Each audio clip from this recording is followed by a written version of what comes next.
Bonjour tout le monde, bienvenue à la capsule en direct de Yogami. Mon nom c'est Mireille Martel, si vous ne me connaissez pas. Puis aujourd'hui, on parle de vos allergies, encore une fois. C'est le numéro 3 de la capsule spéciale allergie. Puis mon lien que je fais aujourd'hui, c'est avec la respiration. Parce que oui, on en parle beaucoup dans le yoga, la respiration, puis il y a beaucoup de pratiques, le pranayama. C'est une partie essentielle de la pratique du yoga. Mais au niveau scientifique, je pense que c'est beaucoup moins connu l'impact que la façon que vous respirez a sur votre santé globale. Puis plus j'en lis, plus j'étudie ça, plus c'est impressionnant vraiment là, comment le fait que si vous respirez par la bouche ou partiellement par la bouche, ça peut avoir un effet vraiment néfaste sur votre santé. Donc aujourd'hui, ce que je veux expliquer, c'est le lien avec vos allergies, comment ça peut aider à réduire vos réactions aux allergènes, comment ça peut aider globalement votre santé et donc vos allergies, mais aussi comment on peut transférer progressivement vers une respiration qui est beaucoup plus nasale par le nez, parce que c'est vraiment notre nez qui devrait faire cette job-là et non pas votre bouche. Donc, il y en a plusieurs qui pensent qu'ils respirent plus par le nez que par la bouche, mais je vous dirais que c'est assez surprenant. Les gens ne se rendent pas compte qu'ils ont tendance à beaucoup plus respirer par la bouche. Moi, je suis une personne qui respire par la bouche. J'ai commencé à changer ça depuis environ presque un an maintenant, peut-être un petit peu moins qu'un an. Et j'ai vu des changements vraiment impressionnants du fait que je respire de plus en plus par le nez. Mais dû à ma santé quand j'étais plus jeune, j'ai déjà expliqué dans une autre capsule, j'étais quelqu'un qui avait beaucoup d'allergies, puis qui avait beaucoup de problèmes respiratoires. Donc, j'étais quelqu'un qui avait beaucoup de bronchite, extinction de voix. Donc, ceux qui me connaissent les années passées, j'ai souffert beaucoup d'extinction de voix parce que j'utilise beaucoup ma voix aussi. Mais aussitôt que j'étais fatiguée, aussitôt qu'il y a des microbes, première chose qui allait, c'était dans mes cordes vocales, puis ma voix, difficultés respiratoires. J'ai déjà eu des pompes aussi. On ne m'a pas diagnostiqué asthmatique, mais j'ai vraiment souffert beaucoup dans ma jeunesse. J'ai fait des pneumonies aussi dans les dernières années aussi. Mais tout ça est passé derrière moi depuis que je respire plus par le nez. Donc, j'ai fait aucune réaction allergène. Ça fait un petit bout que c'est un peu plus réglé.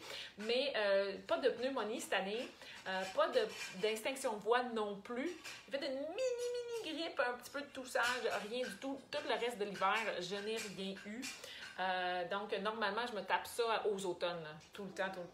Puis, je pense sincèrement que c'est du fait que, oui, j'ai intégré la brosse.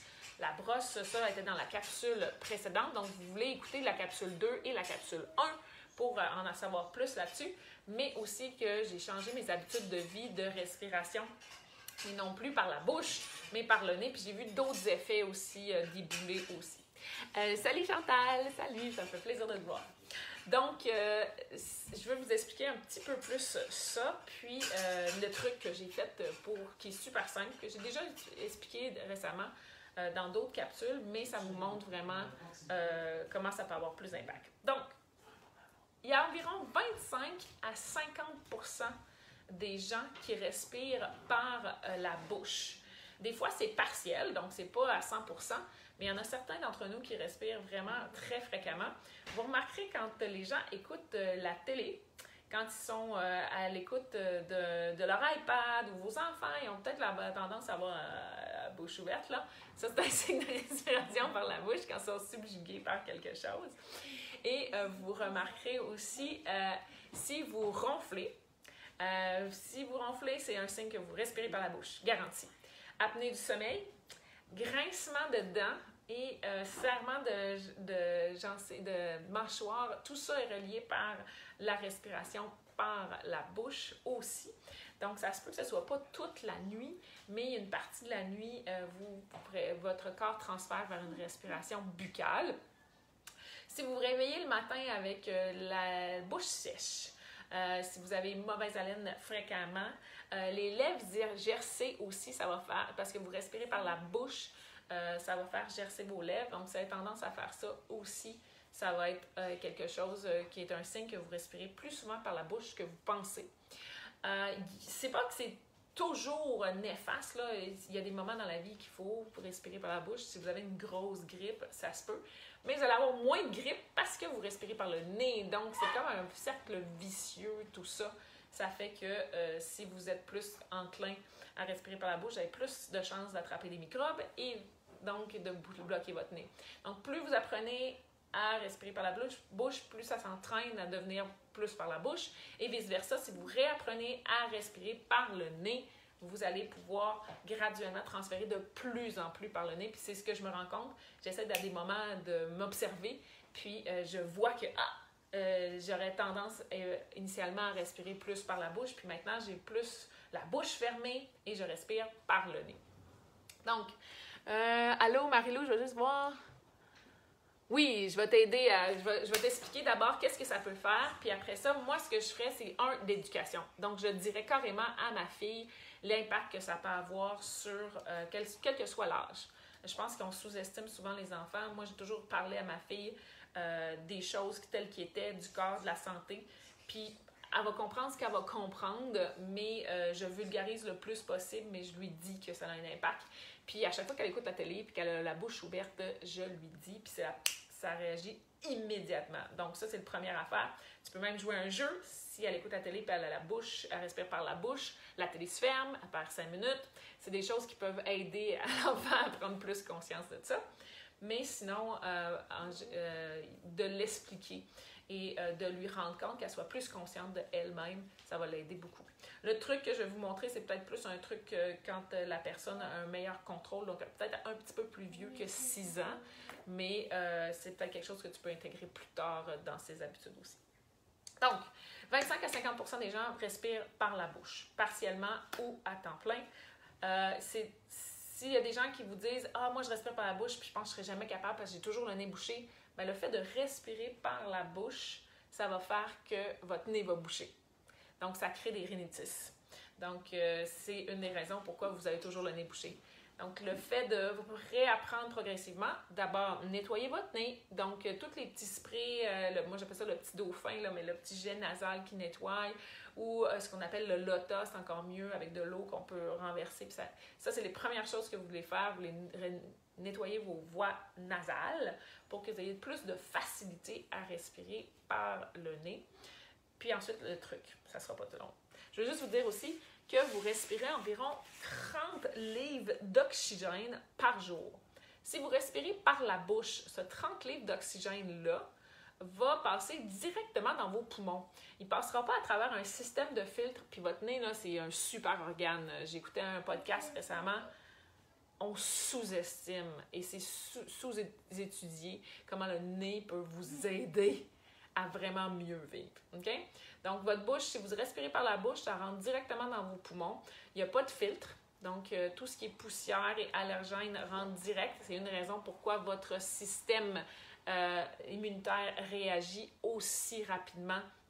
Puis, il va s'attaquer, puis il va faire une réaction allergique. Et donc, plus vous allez respirer par le nez, plus vous allez passer par le système de filtre. Deuxième chose, tous ces filtres-là, donc toutes les poussières, tous les acariens, tous les pollens, tout ça va être filtré. Ensuite, il y a un changement de température qui se fait aussi. Donc, ça va aider, le changement de température, ça va aider à ce que les poumons ne reçoivent pas de l'air froid immédiatement à l'intérieur ou la gorge. De là, tous les problèmes respiratoires aussi. Donc, tout ce qui est asthme, tout ce qui est bronchite, amygdalite enflée, ça vient aussi du fait qu'on respire trop par la bouche. Puis parfois, quand on devient tellement enflé, ben c'est difficile de respirer par le nez. Donc, c'est un cercle vicieux aussi. Fait qu'il faut défaire ce cercle vicieux-là. Tout ce qui est végétation aussi, ça va être affecté par le fait qu'on respire plus par la bouche. Donc, c'est ça. Plus vous avez respiré par la bouche, plus les amygdales et les végétations deviennent larges. Et ce qui fait que vous avez moins d'enclin ou la possibilité de respirer par le nez. Donc, il faut briser ce cercle-là et ramener progressivement vers une respiration nasale. Je l'ai dit, apnée du sommeil, ronflement. Une personne qui respire par le nez ne devrait pas ronfler du tout. Si vous respirez par la bouche, des fois c'est quelques minutes qu'on ronfle, mais si vous ne faites que respirer par la bouche, probablement que votre ronflement dure plusieurs heures et c'est quelque chose qui va faire que l'air va rentrer directement dans vos poumons. Ça va entrer plus de microbes parce que votre nez, lui, en plus de filtrer les pollens et les petites gogosses, en plus de changer la température, a certains éléments chimiques à l'intérieur qui aident à tuer bactéries, champignons, tout ce qui est virus, toutes les cochonneries. Donc, de là, le fait que si vous respirez par le nez, vous allez avoir beaucoup plus de facilité à éviter tout ce qui est rhume et grippe et autres virus ou bactéries ou champignons ou quoi que ce soit qui est dans votre maison. Parce que les allergies, ça peut venir aussi de la moisissure et des champignons. Donc, de là, ça peut vous aider à réduire vos allergies aussi. Et moins de réactions du système immunitaire. Parce que lui, il n'est pas surchargé à combattre parce que ça rentre direct. Ça, c'est une porte directe. Ça, c'est une porte qui est filtrée puis qui en élimine une bonne gang. Fait que j'espère que ça fait du sens. Ça affecte aussi vos hormones. J'en sais pas tant que ça là-dessus, je vais pousser plus loin, mais j'ai écouté un podcast d'une personne qui a écrit un livre qui vient juste de sortir là-dessus, puis apparemment, le fait que vous respirez par le nez, ça va changer la chimie du sang. Ben, on le voit, là, ça filtre, etc., mais ça va changer aussi la chimie du sang et les effets sur les hormones. Donc, ça va même affecter apparemment le cycle menstruel. Je peux pas vous en dire plus, je vais fouiller plus là-dessus, mais je trouve ça vraiment intéressant, ça aussi. Donc, ça peut affecter beaucoup de femmes. Si vous êtes dans la ménopause, préménopause, ou c'est des cycles menstruels qui sont olé-olé, est-ce que vous respirez par la bouche? Est-ce que le fait de respirer par le nez peut vous aider à réduire ces changements ou l'affectation de vos hormones? À suivre. Ça aussi va affecter beaucoup la position de la mâchoire. Donc, les gens qui respirent par la bouche, ils ont tout la bouche ouverte. Ça va reculer le menton, ça va avancer le visage, puis ça va changer toute la forme de la mâchoire. Ça peut même déplacer les oreilles et faire des changements même au niveau oculaire ou les yeux. Donc, il va y avoir des pressions dans tout le visage au complet. Ça va affecter les sinus, ceux-là et ceux-là aussi. Donc, de là, le fait que plusieurs personnes ont des sinusites à répétition. Voyez si vous respirez, encore une fois, plus par la bouche que vous le croyez, surtout en dormant ou dans des moments où on n'y pense pas, genre on est concentré à l'ordinateur, etc. Si tu respires, si tu ronfles, c'est sûr qu'il y a quelque chose qui sort par ta bouche, Isafit.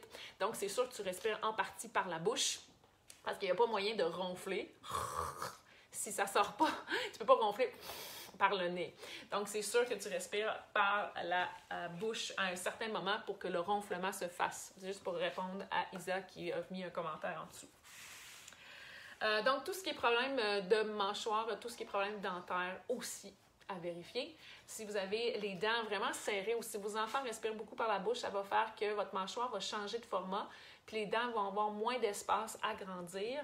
Ça va faire une compression parce que la langue n'aura pas à pousser par le palais. Quand on respire par le nez, la langue va être plus appuyée au palais, ça va dégager le palais, puis ça va ouvrir la mâchoire. Si vous respirez par la bouche, la langue est par en bas, donc il n'y a pas de pression qui se fait en haut, donc la mâchoire ne peut pas se développer plus large, et c'est ça qui va faire que vos dents vont être plus rapprochées puis coincées aussi ensemble. De là à vraiment bien vérifier que vos enfants prennent l'habitude de respirer par le nez. Autre chose, bien, c'est sûr que dans l'environnement où vous êtes, trouvez une raison aussi pourquoi il y aurait peut-être autant de choses qui pourraient bloquer vos voies respiratoires. Je pense aux enfants, je pense souvent aux doudous, aux toutous, à tout ce qui est ramasse poussière. Essayez d'en éviter, d'en avoir le moins possible dans la maison. Puis ça se peut que certaines maisons aient, encore une fois, comme je vous dis, des moisissures, beaucoup d'acariens ou de choses comme ça. Donc, d'enlever ça de la chambre de l'enfant ou de votre chambre à vous, de retirer tout ce qui est poilu et doudou et toutou, aussi, ça va aider énormément. Tapis, ça c'est sûr et certain aussi. Et de faire souvent le ménage, d'ouvrir les portes, d'ouvrir les fenêtres, faire circuler ça. Et de faire vérifier si vous avez peut-être des moisissures à l'intérieur de la maison aussi. Ça, c'est les choses à faire. Je pense que j'ai dit certaines choses, il y en a encore plus, OK?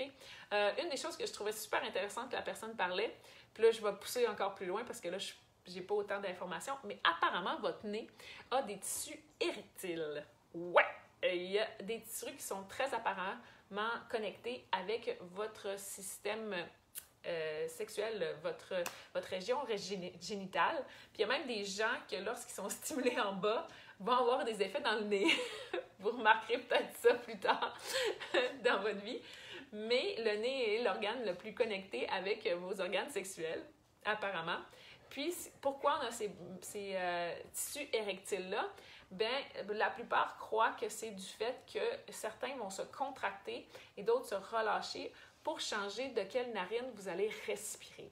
Parce qu'il y a une importance de la façon dont vous respirez, puis de quelle narine vous avez à respirer. Donc, si vous respirez par la narine droite, vous allez probablement plus stimuler votre système sympathique. Si vous respirez par la narine gauche, c'est le système parasympathique. Ce sont des systèmes nerveux. Il y en a un qui est pour l'action. La narine droite, c'est l'action. Donc, si vous avez besoin de bouger rapidement, tout ça, on va plus respirer de ce côté-là. Et l'autre côté, le côté gauche, ça va être plus quand vous voulez vous détendre, quand vous voulez digérer, quand vous voulez vous restaurer. Si vous voulez en apprendre plus sur le système nerveux, puis l'impact du système nerveux, encore une fois, sur toute votre santé globale, moi, je vous conseille de faire le prochain atelier qui s'en vient samedi prochain, samedi à 10h, de 10 à midi. Puis, si vous n'êtes pas disponible samedi, bien, il est en rediffusion pendant 48 heures par la suite.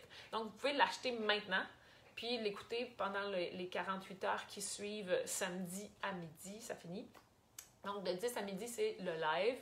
Vous allez sur notre site internet, puis là, on va parler du nerf vague, donc tout ce qui a rapport avec votre système nerveux puis votre santé globale. Je pense qu'il y en a beaucoup qui ont besoin de ça. On va utiliser le fameux ballon Gorgeous, puis on va utiliser vos balles Yoga Tune-Up et une paille. Donc, si vous voulez en apprendre plus là-dessus, puis les connexions entre le système nerveux et votre santé globale et votre respiration, parce que c'est directement relié là-dessus aussi, puis les deux peuvent jouer l'un pour l'autre, ben suivez-nous sur l'atelier qui sera samedi matin à 10h. Je serai là en live. C'est disponible sur la boutique Yogami dans Atelier ou cours en ligne.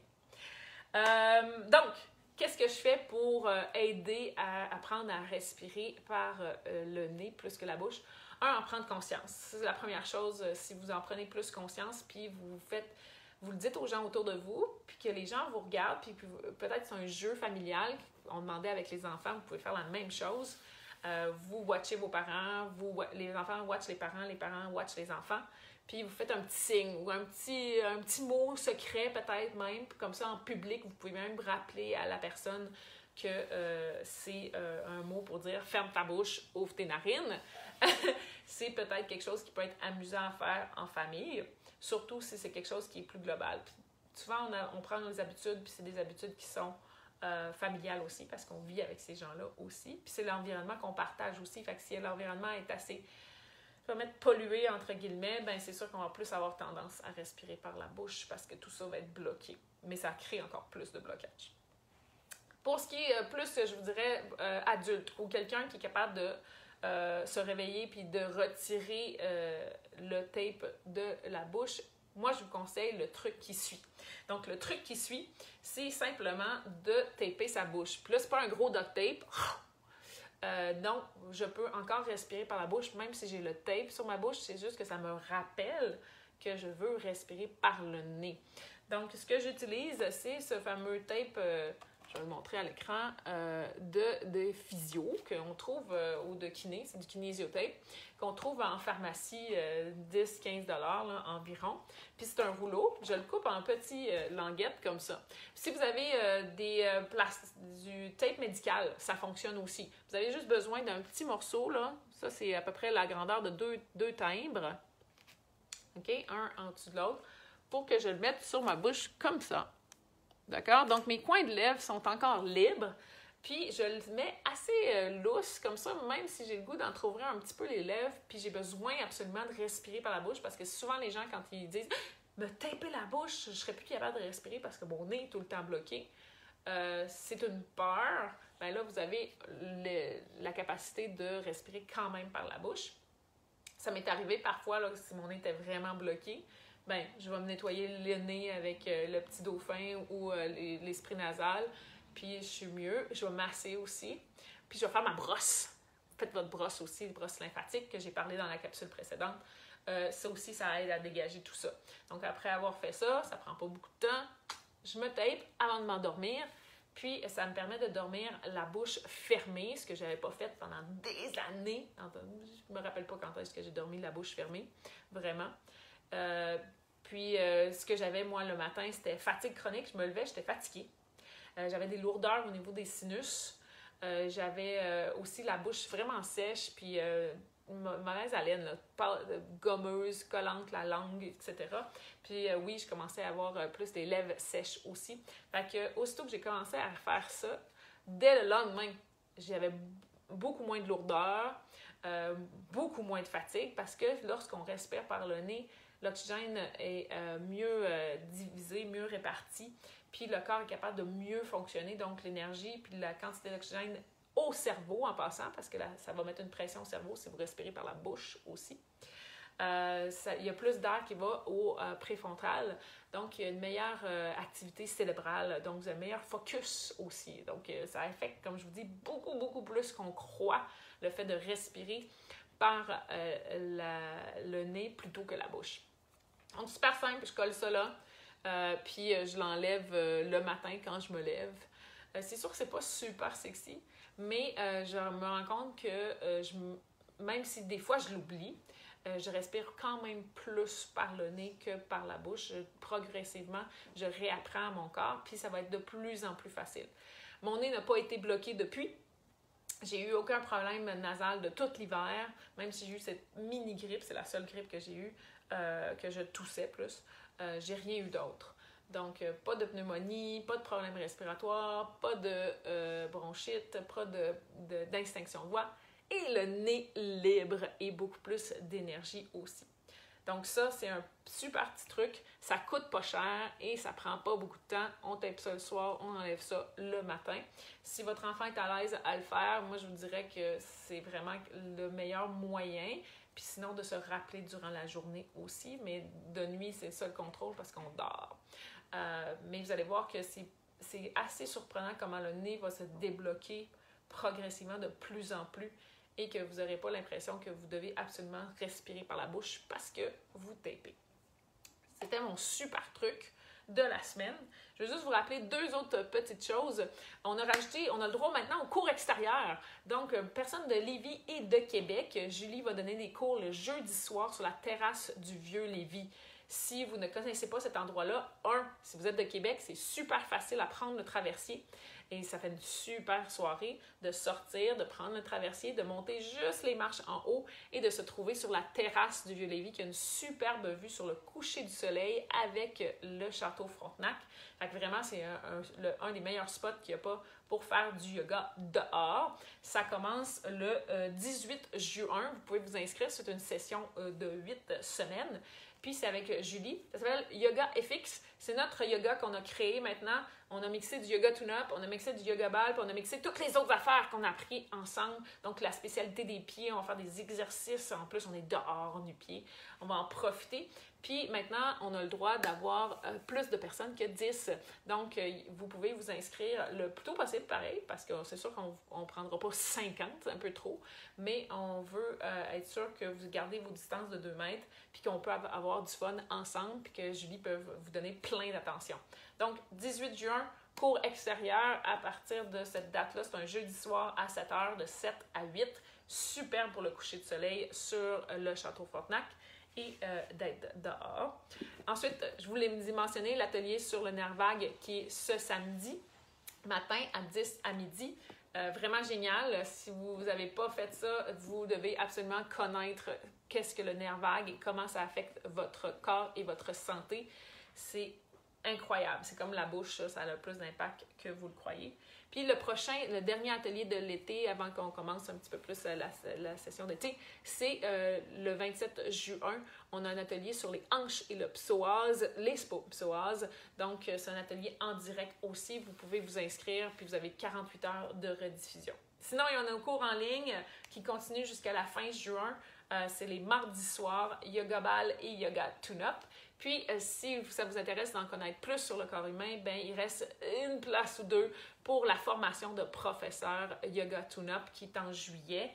Normalement, ça devrait avoir lieu. On attend juste les directives du gouvernement, mais on espère qu'on va pouvoir vous accueillir. Il reste une place ou deux, c'est tout. Ensuite, on va être complet pour la formation professeur parce que c'est à l'intérieur et c'est un très petit groupe pour suivre les mesures d'hygiène. Donc, j'espère que vous avez appris plus sur la respiration puis comment la respiration par la bouche peut vraiment être néfaste pour votre santé. Ça a des symptômes que j'ai mentionnés, puis il y en a encore plus. Aussi, vous essayez. Bien, j'aimerais ça que vous m'écrivez en dessous ce que ça donne, puis comment ce petit tape magique et cette petite habitude-là qui a changé va changer votre vie. En tout cas, moi, personnellement, ça l'a vraiment énormément aidé au niveau de l'énergie, au niveau du focus. Ça affecte notre mémoire aussi parce que vous respirez mieux, votre cerveau fonctionne mieux. Je vous souhaite une bonne semaine. On se revoit bientôt. Bye!